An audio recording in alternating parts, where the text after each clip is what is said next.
우리가 예수님을 만나고 또 예수님을 잘 믿는 사람들 가운데 보게 되면은 새벽 기도를 한 번쯤 경험을 하셨을 겁니다. 한국 교회에 장점이 있는데 그 가운데 하나가 새벽 기도회가 있다는 것입니다. 새벽 기도회는 기도가 목적일 수 있겠지만 사실은 하나님의 말씀을 듣고 말씀을 읽고 보면서 말씀을 공급받고 하나님의 말씀을 먼저 공급받음으로 말씀을 의지해서 살아가는 첫 시간이 새벽 기도회입니다. 그런데 우리가 새벽에 일어나서 몸이 힘들거나 어려운 분들은 실질적으로 새벽 기도회에 참석하기가 어렵죠. 그러면 새벽에 뿐만 아니라 우리가 아침에 일어나게 되면 무엇부터 하여야 할 것인가? 여러분들은 무엇부터 하십니까? 우리는 성경을 가장 먼저 보아야 됩니다. 사람들은 자기가 관심이 있는 분야에 가장 먼저 시작을 합니다. 눈을 뜨자마자 인터넷 검색을 한다거나 아니면 집안 청소를 하고 공기를 환기시키고 아니면 체조를 하고 운동을 하거나 그렇지만 우리 그리스도인들은 모든 것을 시작하기 전에 눈을 뜸과 동시에 먼저 하나님께 기도하면서 성경부터 생각을 하고 성경을 먼저 보셔야 되는 겁니다. 성경을 먼저 가까이 하시면은 문제 해결이 다 길이 열려있고 찾을 수 있습니다. 아무리 어렵고 힘든 시간도 우리가 하나님의 말씀을 가까이 하면 모든 일들이 길이 보여지게 되고 길을 찾을 수 있게 되는 것입니다. 그래서 우선순위를 어디에 두어야 되느냐? 하나님의 말씀을 보는 것에 두어야 합니다. 하나님 말씀을 보는 것을 계속 유지해 가려면 바로 큐티가 필요한데 계속 하나님 말씀을 보는 시간을 유지하는 것을 큐티라고 합니다. 많은 사람들은 은혜도 받고 또 예배를 드리고 회개를 많이 합니다. 그런데 큐티가 없으면 우리가 경건의 시간을 갖고 있지 않으면 금방 잊어버리게 되고 은혜로 그냥 은혜 받는 것으로 끝나버립니다. 큐티를 하게 되면 가치관이 바뀌게 되고 생각이 바뀌면서 삶에 영향을 끼치고 하나님의 말씀이 우리 삶을 다스리게 됩니다. 여러 집회에 참석을 하고 또 그렇지만 우리 가치관이 바뀌지 않습니다. 제자리로 돌아가 버립니다. 본래 가치관이 그대로 있어요. 주일날 아무리 좋은 설교를 듣고 좋은 목사님을 만나서 그런데 깨지지 않습니다. 바위가 깨지는 것을 보면 소나기로 깨어지는 것이 아니라 촉촉이 적셔지는 습기와 그리고 이슬과 같은 것으로 인해서 바위가 녹아지게 되고 바위가 깨지는 것입니다.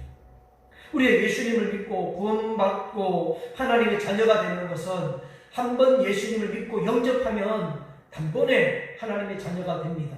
그렇지만 우리 가치관이나 생각이나 또 세계관이 바뀌는 것은 한 번에 바뀌지 않습니다. 한 번 은혜 받는다고 바뀌는 것이 아니라 우리 가치관은 조금씩 우리가 바뀌어지는데 우리 삶에 완전히 하나님의 나라가 임하려면 날마다 말씀의 이슬이 내려질 때에 우리 옛 자아는 깨지고 바뀌어서 가치관이 완전히 하나님 나라 가치관으로 바뀌는 것입니다. 매일 말씀을 읽고 묵상하는 것은 정말 중요합니다. 말씀을 우리가 읽고 듣듯이 말씀을 내가 영의 양식으로 씹어 먹는다는 마음으로 하루도 빠짐없이 해야만이 나의 가치관이 바뀌는 겁니다. 그때서야 비로소 잎사귀가 마르지 않는 인생의 축복을 받게 되는 것입니다. 그리고 성경만 가지고 하면 큐티가 잘 되지 않습니다. 성경만 가지고 큐티하는 사람들은 거의 없습니다. 큐티를 할 수 있는 좋은 교재들이 있고 그리고 우리 교회는 매일 성경이라고 하는 교재를 가지고 도움을 받고 있는데 그 본문에 매일매일 정해져 있는 양을 읽고 묵상하면은 그리고 여백에다가 깨닫고 생각나는 것을 적고 기록하다 보면 큐티 생활하는데 많은 도움이 될 것입니다. 우리는 새벽에 했던 설교를 단체방에 제가 올려드리고 함께 됐습니다. 그런데 그 시간은 큐티가 아닙니다. 큐티의 대용도 아닙니다. 여러분들은 큐티를 각자가 다 하시고 그리고 그 후에 보내준 단톡방에 올라와 있는 말씀을 듣게 되면은 여러분들에게 신앙생활하는데 도움이 되거나 도전이 될 것입니다. 우리는 지난 한 주간에도 사무엘상에 있는 하나님의 말씀을 가지고 큐티를 하고 적용하면서 묵상해 오셨는데 오늘 읽었던 본문 말씀 15절 말씀에 보시니까 자막에는 나중에 나오겠지만 사울이 사무엘을 찾아올 것을 하나님께서 사무엘에게 미리 전날 알려주는 내용이 15절에 나와 있습니다. 그런데 사울과 사무엘이 만나기 전에 이스라엘에 어떤 일이 있었느냐 그 이야기를 쭉 함께 다시 한번 생각해 보면서 교훈을 삼고 오늘 본문의 말씀을 가지고 은혜를 받고자 합니다. 이스라엘 사람들이 블레셋에게 법궤를 빼앗기고 말았습니다. 법궤를 뺏은 블레셋 사람들은 자기들이 믿는 다곤 신전에다가 하나님의 궤를 옆에 두었는데 다음날 아침 블레셋 사람들이 보니까 자기들이 믿던 다곤 신전의 다곤 신상이 넘어져서 머리가 깨져 있고 손이 그냥 다 부러져 있습니다. 그래서 블레셋 사람들이 감당을 할 수가 없어서 본래 있는 자리로 돌려보내야 되겠다라고 하는 내용이 우리 지난주에 생각을 하셨습니다. 한번 보겠습니다. 사무엘상 5장 11절 말씀을 한번 읽어보겠습니다. 이에 사람을 보내어 블레셋 모든 방백을 모으고 이르되 이스라엘 신의 궤를 돌려 더 있던 곳으로 돌아가게 하고 우리가 우리 백성의 죽임 당함을 면하게 하자 하니 이는 온 성읍이 사망의 환난을 당하리라. 거기서 하나님의 손이 엄중하심으로 하나님의 손이 블레셋 땅에 있는 여러 지역에 독한 종기도 보내고 그렇게 해서 결국은 이 블레셋 사람들이 그 있던 곳으로 교회를 돌아가게 할 수밖에 없었습니다. 블레셋 사람들은 여러 지역에 독한 종기가 걸리고 어려움을 겪어서 원래 있던 자리로 교회를 돌려보내는데 우리는 이 부분을 가만히 생각해 보면 교훈이 있습니다. 세상 사람들도 하나님을 두려워하고 하나님이 살아계신다는 것을 믿는 사람이 있지만 그런데 이 블레셋 사람들과 똑같이 하나님을 무서워하는데 회개하지 않고 하나님 앞에 돌아오지는 않습니다. 블레셋 사람들은 하나님의 교회, 하나님이 살아계시고 독한 종기를 보내서 무서운 하나님인 것을 알았지만 블레셋 사람들이 회개하고 하나님 앞에 돌아오지 않았습니다. 우리가 교회를 오래 다니고 예수님을 믿는다고 하면서 교회는 다니고 봉사는 하는데 하나님이 두려운 것은 알지만은 회개를 경험하지 못하고 회개가 없는 신앙을 가진 사람들이 있습니다. 회개가 없는 사람을 교인이라 그러고 회개하고 믿는 사람을 성도라고 합니다. 성도는 하나님 앞에 회개하고 삶을 완전히 하나님 앞으로 돌아오는 삶을 살아가는 자가 성도입니다. 교인은 교회에 와서 하나님은 무서워서 교회에 와서 예배는 드리지만 회개가 없고 다시 세상으로 돌아가서 세상처럼 사는 자들을 교인이라고 말합니다.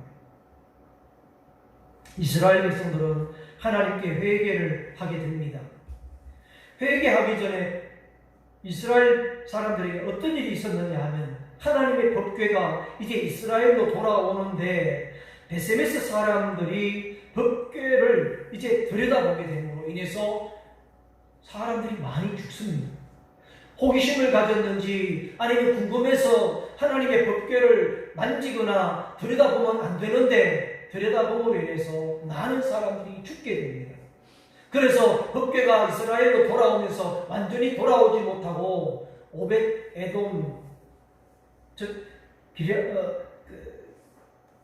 돌아오는데 완전히 돌아오지 못하고 기럇 여아림이라고 하는 곳에 들어가서 기럇 여아림에서 20년 동안 오래 있게 됩니다. 성경 한번 보겠습니다. 사무엘상 7장 1절 2절입니다. 같이 읽겠습니다. 기럇 여아림 사람들이 와서 여호와의 궤를 옮겨 산에 사는 아미나답의 집에 늘려놓고 그의 아들 엘리야사를 거룩하게 구별하여 여호와의 궤를 지키게 하였더니 그가 기럇 여아림에 들어간 날부터 20년 동안 오래 있은지라 이스라엘 온 족속이 여호와를 사모하니라. 아멘. 기럇 여아림에서 오벳에돔 아미나답 집에서 이제 거룩하게 궤를 지키게 되는데 20년 동안 오래 한쪽에 그냥 방치하고 말았습니다. 이 말은 무슨 뜻인가 하면은 원래 하나님의 궤는 어디에 있어야 되느냐를 생각을 해봐야 됩니다. 하나님의 궤는 이스라엘의 백성들이 있는 중간에 있어요. 한가운데 있어야 되는데 지금 하나님의 궤가 이스라엘 한가운데 있지 않고 20년 동안 한 구석에 있었던 것입니다. 이 말은 무려 20년 동안 하나님의 궤를 모셔올 생각도 하지 못했고 하나님 말씀 중심으로 살지 않았다는 것을 보여주고 있습니다.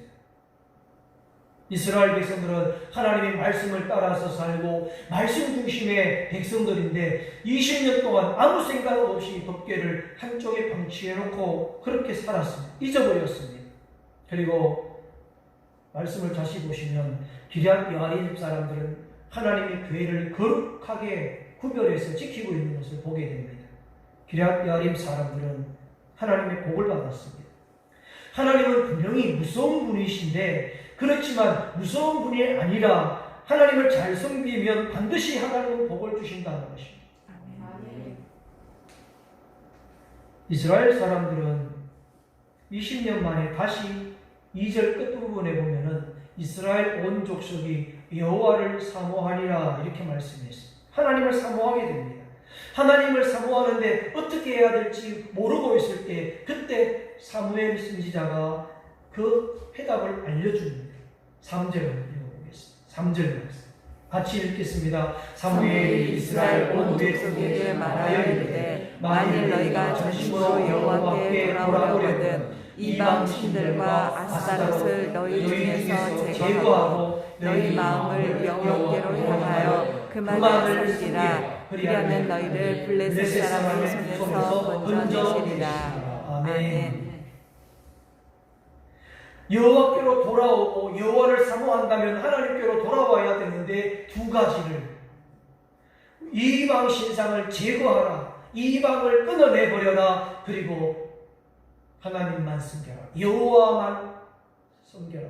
너희 마음을 여호와 하나님께로 향하여서 오직 그만 섬겨야 된다고 가르쳐 주십니다. 사무엘의 설교는 간단했습니다. 이스라엘 사람들은 아무리 잘 살아보려고 해도 소용이 없었습니다. 이유가 무엇입니까? 하나님을 섬긴다고 하면서 이방신과 함께 섬겼기 때문입니다. 여러분 정말 복을 받으려면 우상을 다 버리고 전심으로 하나님만 섬기라고 성경에서 알려주고 있습니다. 그러면 왜 이스라엘 사람들은 이방신을 함께 섬겼을까? 이유가 무엇일까? 하나님만 섬기면 가나안 땅에서 고립되기 때문에 상대방을 인정해줘야 장사도 해먹을 수 있고 지원도 받을 수 있다고 생각했기 때문입니다. 그래서 같이 인정을 해주자, 이방신도 인정을 해주자, 인정을 안 해주면 어떻게 세상을 살아갈 수 있을까? 그것이 이유였던 것입니다. 오늘도 여러분 이런 일들이 얼마나 많습니까? 우리가 교회 다니면서 하나님만 섬기고 어떻게 사느냐? 세상 사람들에서 그래도 세상에 있는 것을 공급받고 세상 사람들이 가지고 있는 것을 도움받기 위해서는 세상 사람들 가지고 있는 것도 인정을 해주고 세상의 문화도 인정을 해주고 세상의 사람들이 믿는 우상도 인정을 해줘야 우리 교회도 잘 되고 신앙생활도 유지할 수 있는 것 아니냐? 이렇게 생각할 수도 있다는 겁니다. 그러나 하나님이 원하시는 것이 무엇인지를 알아야 됩니다. 하나님은 이스라엘 사람들이 오직 하나님의 능력으로 살아야 되는데 너희들이 가지고 있는 능력을 갉아먹는 것은 바로 이 우상 때문이라고 말씀하고 있는 것입니다. 우리 그리스도인들이 하나님 믿는 믿음의 능력으로 살아야 되는데, 우리가 가지고 있는 능력을 갉아먹는 것이 뭐냐면 세상 사람들이 살고 있는 사고방식이나 세상 사람들이 살아가는 방식이나 우상이 우리의 능력을 갉아먹는다는 겁니다. 하나님은 이스라엘 백성들이 주위에 있는 사람들의 동정이나 도움 없이 100% 오직 하나님만 주시는 것으로 일어나기를 원하셨습니다. 하나님의 백성들은 주위 사람들의 도움을 받지 않고 온전히 하나님의 능력으로 일어설 필요가 있습니다.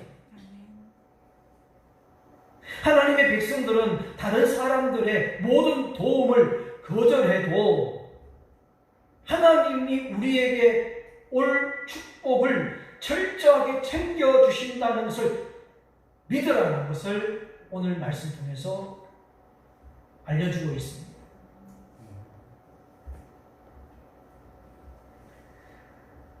오늘 이 말씀을 가지고 여러분들은 여러 부분에 많은 부분을 한번 적용해서 생각해 보십시오. 우리 그리스도인들은 오직 하나님께서 주시는 것으로 철저하게 채워야 합니다. 그리고 하나님이 채워주신다는 것을 믿고 잊지 말아야 합니다. 그럼 우리는 어떠냐? 하나님을 의지하고 하나님만 붙잡겠다고 결심만 하면 그때부터 하나님이 도와주신다라는 것을 우리가 잊지 말고 기억해야 합니다. 사무엘은 이제 결단을 하고 이 결단들을 이스라엘 사람들과 함께 하기 위해서 한 곳에 다 모았는데 그 장소가 뭐냐면 미스바라고 하는 것입니다.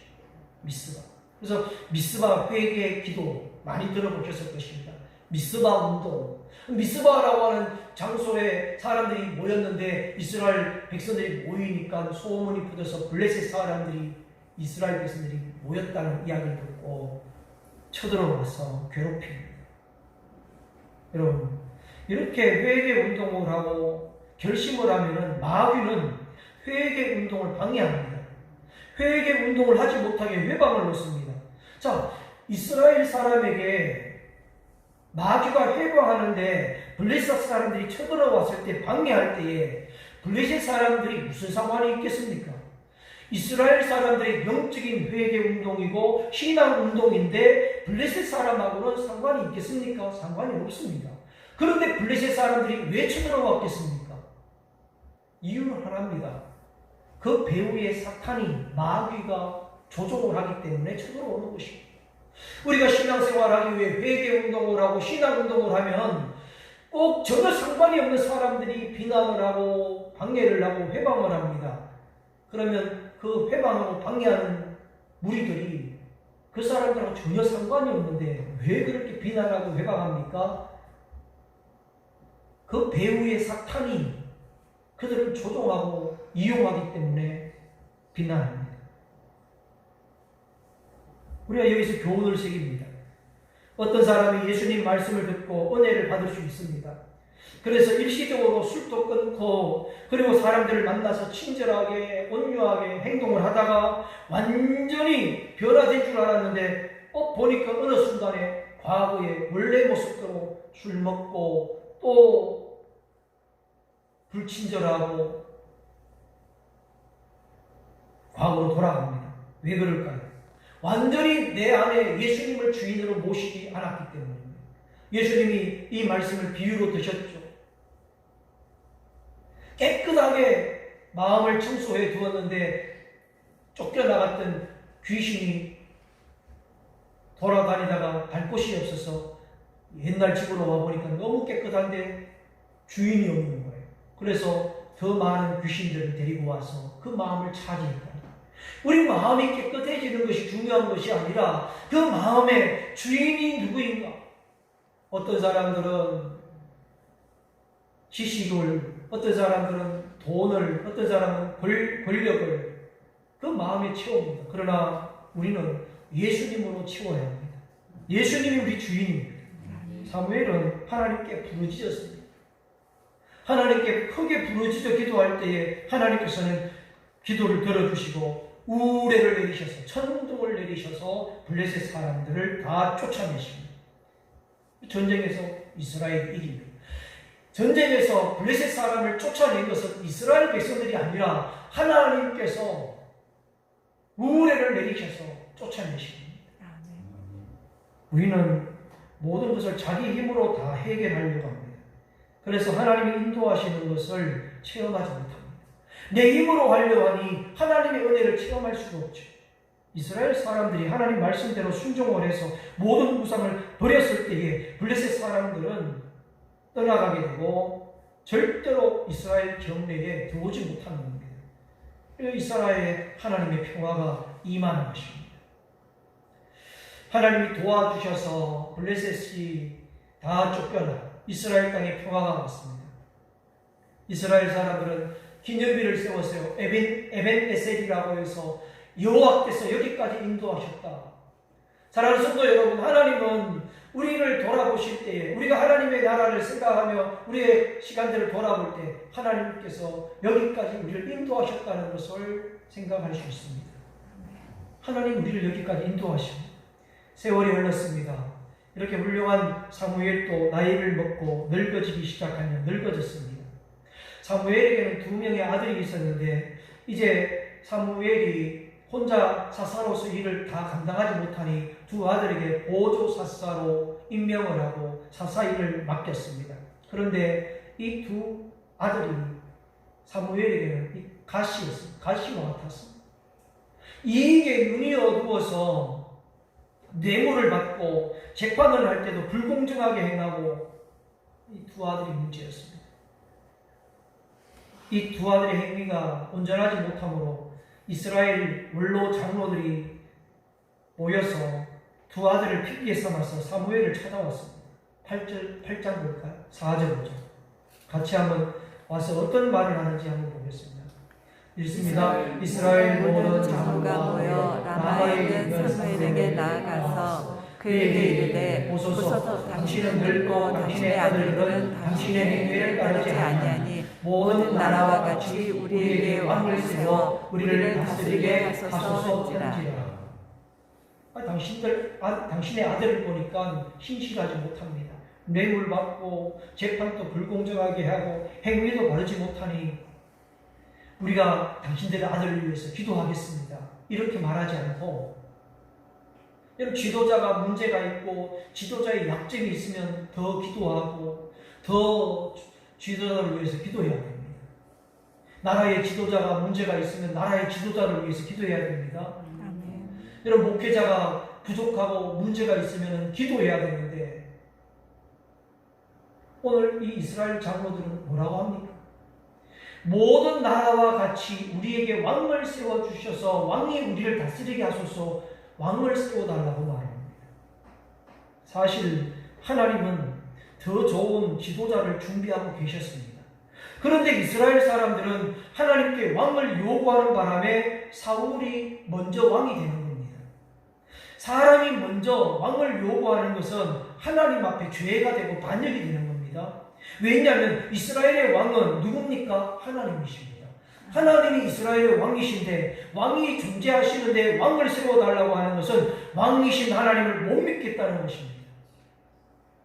왕은 분명히 하나님이신 걸 아는데 하나님을 못 믿어요. 그래서 왕을 세워서 군대를 통해서 보호받기를 원하는 겁니다. 여러분 생각해 보십시오. 하나님이 우리를 지켜주시고 우리의 구원자이시고 우리의 왕이신데 하나님으로 부족하니까 통장에 잔고가 있어야 되고 통장에 잔고도 부족하니까 비트코인도 사야 되고 주식도 사야 되고. 여러분,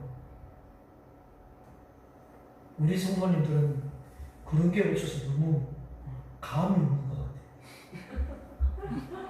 목사님이 얘기하는데 저게 무슨 얘기인가? 여러분, 그런데 많은 부분에 그래요. 저와 여러분들은 하나님이 주시는 오늘 이스라엘 백성들이 하나님이 왕이신데 하나님 왕 되시는 것으로 부족하다는 거예요. 그래서 또 왕을 세워서 그 왕을 통해서 군대를 세우고 군대가 우리를 보호해 주길 원했던 겁니다. 하나님은 왕을 주시길 원하지 않았습니다만은 허락하십니다. 하나님은 이스라엘이 불안한 현실을 통해서 더 하나님을 의지하고 더 하나님 앞에 순결한 신앙을 갖기를 원했는데 하나님은 영적으로 너무나 어린 이 이스라엘 사람들에게 마음은 기쁘지 않았지만 왕을 허락하게 됩니다. 우리는 이처럼 하나님으로부터 억지로 요구하고 억지로 허락을 받으려고 할 때가 있는데 그렇게 해서는 안 된다는 것입니다. 부모님을 졸라서 억지로 허락을 받지만은 자녀는 억지로 부모님으로부터 받아서 기쁠지 모르나 허락해준 부모님의 마음은 기쁘지 않습니다. 억지로 요구하기 때문에 마지못해서 허락을 하지만 부모님의 마음은 괴로운 것입니다. 어떤 경우는 하나님은 우리가 억지로 길을 가려고 할 때에 그대로 내버려 두실 때가 있습니다. 그리고 스스로 잘못된 것을 깨닫게 하십니다. 우리는 억지로 기도해서 얻는데 더 안 좋아질 때도 있습니다. 이스라엘의 왕정 정치가 바로 그것입니다. 조금만 기다렸으면 하나님이 다윗 같은 좋은 왕을 주실 텐데 억지로 구해서 사울이 먼저 왕이 되는 겁니다. 기다리면 더 좋은 것을 주십니다. 기다리면 더 좋은 것이 오게 되어져 있습니다. 기다리는 것은 손해가 아닙니다. 인생의 종착지를 보았을 때에 아무리 빠르게 아무리 성급하게 가도 여러분 종착지는 똑같습니다. 내 자식을 빨리 교육을 시키고 빨리 출세시키기 위해서 얼마나 부모님들이 앞서가려고 하십니까? 결국은 도착지는 한 곳이고 비슷하게 갑니다. 조금 내 자식이 아니면 내 남편이 우리 가정의 사업이 조금 느리고 조금 더디게 간다 할지라도 하나님은 그 길을 인도하시고 하나님께서 그 길을 세워주신다는 것을 믿어야 됩니다. 하나님이 계획하신 가운데 기다리면 좋은 사람도 나타나게 되고 만나게 되고 문제없이 해결할 수 있는 길도 하나님이 열어주시는 것입니다. 오늘 읽었던 말씀을 우리 보시면 이스라엘 초대왕 사울이 사무엘과 만나게 됩니다. 이런 과정을 통해서 사울과 사무엘이 만나게 되는데 어떻게 만납니까? 하나님이 이끌어 주셔서 사울을 만나게 하시고 사울을 세우십니다. 사람들은 잘못 생각해서 왕을 세워달라고 요구했지만 하나님은 기쁘지 않지만 요구하신 대로 들어주심에도 불구하고 하나님께서 그 길을 인도해 가시는 것을 보게 됩니다. 사울을 왕으로 세우는데 하나님의 손길이 있었습니다. 사울은 인간적으로 보면 아주 준수한 사람이었어요. 잘생기고 키도 크고 훌륭한 풍채와 몸가짐을 한 인간적으로 보면은 아주 괜찮은 사람이었어요. 정말 철저하게 괜찮은 사람. 모든 세상에 있는 사람들은 인간적인 사람을 좋아합니다. 그리고 인간적인 사람이 인기가 있습니다. 그런데 하나님은 인간적인 사람보다도 철저하게 영적인 사람, 하나님 중심적인 사람을 원하십니다. 사울은 대단히 인간적인 사람이었어요. 정도 많았고 의리도 있고 훌륭했습니다. 그래서 인간적인 관계에 매여서 결국은 하나님의 뜻을 향해서 나가지 못하게 됩니다. 인간적인 것이 치명적인 약점이 뭐냐? 결정적인 순간에 하나님의 뜻에서 멈춰버리고 하나님의 뜻에 가지 못한다. 인간적인 것은 처음에는 좋습니다. 그러나 인간적인 본성으로 인해서 반드시 변질이 된다는 겁니다. 그래서 사도 바울은 우리 그리스도인들이 관계를 맺을 때에 항상 하는 말이 있었습니다. 주 안에서 라는 말을 강조했습니다. 왜냐하면 주 안에서 하면 모든 것이 변질되지 않습니다. 그런데 주 안이 아니면 변질됩니다. 교회가 처음에는 좋은 일을 하다가 변질되는 것은 주 안에서 하지 않기 때문입니다. 주 안에서 하면 변질되지 않습니다. 자, 사울이 사무엘을 만나기 전에 사울은 아버지 심부름을 하게 됩니다. 잃어버린 나귀를 찾아러 떠난 것이 사울의 출발점이에요. 잃어버린 나귀를 사환과 함께 찾아가는데 9장 6절 보겠습니다. 함께 9장 6절을 읽겠습니다. 그가 대답하되 보소서 이 성읍에 하나님의 사람이 있는데 존경을 받는 사람이라. 그가 말한 것은 반드시 다 응하나니 그리로 가사이다.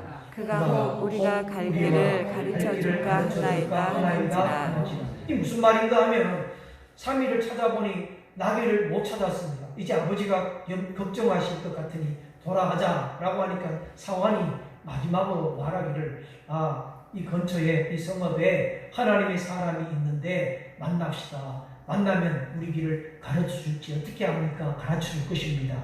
이 얘기입니다. 그렇게 해서 사무엘을 찾아가는데 묻고 만나고 또 찾아오고 해서 14절 말씀 보십니다. 같이 읽습니다. 그들이 성읍으로 올라가서 그리로 들어갈 때 사무엘이 마침 산당으로 올라가려고 마주 나오더라. 마침 사무엘이 나오는 것을 보게 됩니다. 모든 사무엘과 사울이 만나는 시간들을 보게 되면 일사천리로 해결되기 시작됩니다. 물론 어떤 때는 잘 맞지 않을 때도 있지만 그러나 하나님의 뜻을 따라가게 되다 보면 놀라울 정도로 일들이 풀리기 시작합니다. 그러나 여러분, 우리 힘으로 풀려고 하면 마귀가 함정을 타서 빠뜨립니다. 우리 힘으로 가면 함정에 빠질 가능성이 많습니다. 그런데 사울은 이렇게 사무엘을 만나게 되지만 사실은 이미 하나님께서 전날에 사무엘에게 한 사람 사울이 찾아올 것을 이미 알려주었습니다. 15절 말씀 같이 읽습니다. 사울이 오기 전날에 여호와께서 사무엘에게 알게 하여 이르시되 아멘. 하나님이 이미 알려주셨습니다.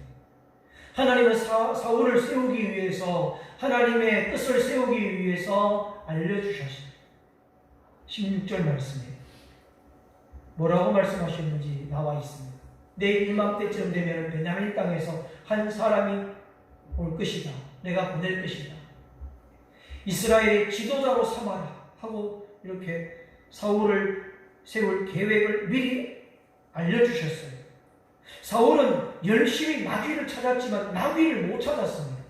나귀조차도 찾을 수 없었던 그가 하나님의 계획 따라서 하나님의 계획 안에 들어오는데 하나님의 계획을 통해서 이제 사무엘을 만나게 됩니다. 우리도 마찬가지입니다.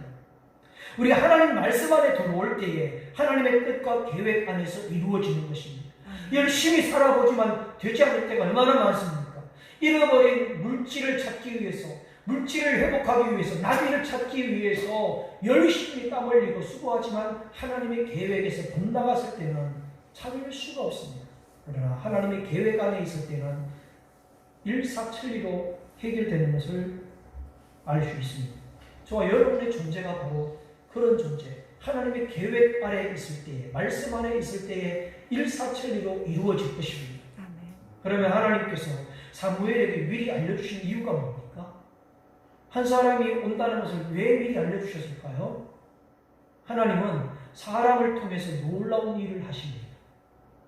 물론 천사라든지 자연현상을 통해서 일러주실 때도 있지만 그것은 어쩌다가 한 번씩 있는 것이고 대부분 하나님이 좋아하시는 방법은 어떤 방법이 있냐면 하나님이 준비하신 사람을 통해서 도움을 받게 하시고 도움을 주게 하십니다.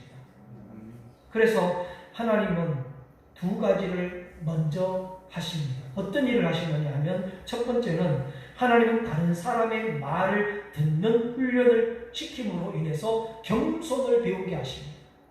사람들은 타인의 말을 듣는 것에 상당히 인색합니다. 말을 듣지 않습니다. 그러나 하나님이 쓰실 때에 사람의 말을 듣는 훈련도 시키십니다. 저도 이 부분이 참 어렵습니다. 사람의 말을 듣기가 어렵습니다. 하나님은 교만한 사람을 싫어하십니다. 하나님이 쓰시는 사람은 쓰시기 전에 듣는 마음, 겸손을 배우게 하십니다. 두 번째로는 다른 사람의 말을 듣게 해서 믿음을 갖게 하십니다. 사람을 통해서, 하나님 사람을 통해서 하나님 말씀을 듣게 하신 후에 어려움을 벗어나고 하나님의 일을 듣는 일로 돌아오게 하십니다. 그 일을 감당할 수 있게 해주십니다. 우리가 하나님께 순종하는 것도 쉬운 일은 아니지만 그러나 사람에게 순종하는 것도 역시 어렵습니다. 하나님께 순종하는 것뿐만 아니라 사람의 말에 순종하는 것도 쉽지 않습니다. 그런데 순종을 해보면 여러분들도 아시겠지만 겸손해집니다. 사람의 말도 순종해보면 겸손해집니다. 16절을 다시 한번 보시면, 자세히 보시면은 하나님은 사울을 뭐라고 말했느냐면 이스라엘의 왕으로 삼았다가 아니라 뭐라고 세웠습니까? 지도자로 세웠다. 이스라엘 사람들은 왕을 원하였는데 하나님은 왕을 세우지만 왕이 아니라 지도자를 세운 거예요. 지도자. 이 말은 하나님의 백성들에게 있어서 지도자가 있지만 왕이 아니라는 거예요. 하나님의 백성들에게 왕은 하나님밖에 없습니다. 아멘. 하나님만이 왕이시라는 거예요. 영적인 하나님의 백성은, 오늘 저와 여러분의 왕은 하나님 한 분밖에 없습니다. 예수 그리스도만이 우리의 왕이십니다. 아멘. 그리고 다른 분은 지도자는 될 수 있죠. 우리나라 대통령 지도자는 될 수 있지만 우리 왕은 오직 예수 그리스도 한 분만이 왕이십니다. 오늘 읽으신 말씀, 우리가 9장 15절에서 17절까지 말씀을 여러분들이 다시 한번 보시게 되면 내 백성, 내 백성이라는 말씀이 4번 나옵니다. 이 표현이 바로 하나님의 마음이에요. 너희는 내 백성이다. 너희는 나의 백성이야. 이것이 하나님의 마음이라는 것입니다. 예수님이 이 땅에 오셔서 사람의 몸을 입고 오신 이유는 하나님의 백성을 구원하시려고 오셨습니다. 예수님께서 십자가에 못 박혀 달려 죽으신 것은 하나님의 백성으로서 하나님이 보셔서 내 백성을 회복시켜 주시려고 예수님이 죽으신 것입니다. 하나님이 보셨을 때에 이스라엘 사람들은 괘씸했어요. 그러나 하나님은 내 백성이다, 내 백성을 위하여 내 백성이라고 말씀을 하고 부르시고 있습니다. 우리가 오늘 이 자리에 있는 이유가 무엇입니까?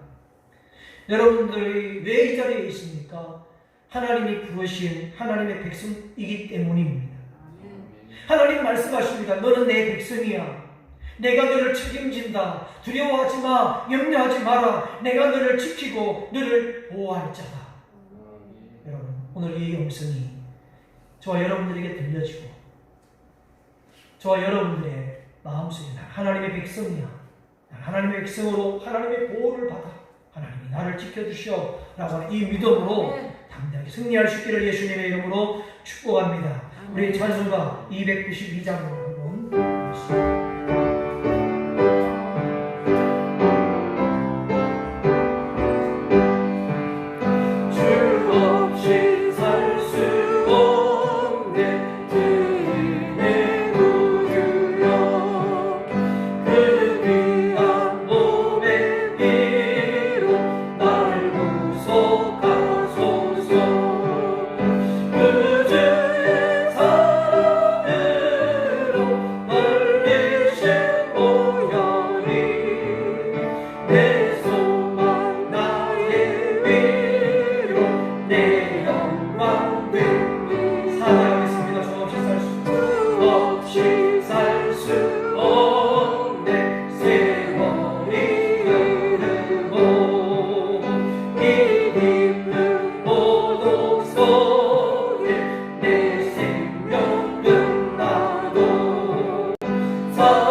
하나님을 왕으로 모시고 하나님이 세워주시는 곳에서 충성하고 헌신할 때에 하나님이 지켜주시고 보호하시는 줄 믿습니다.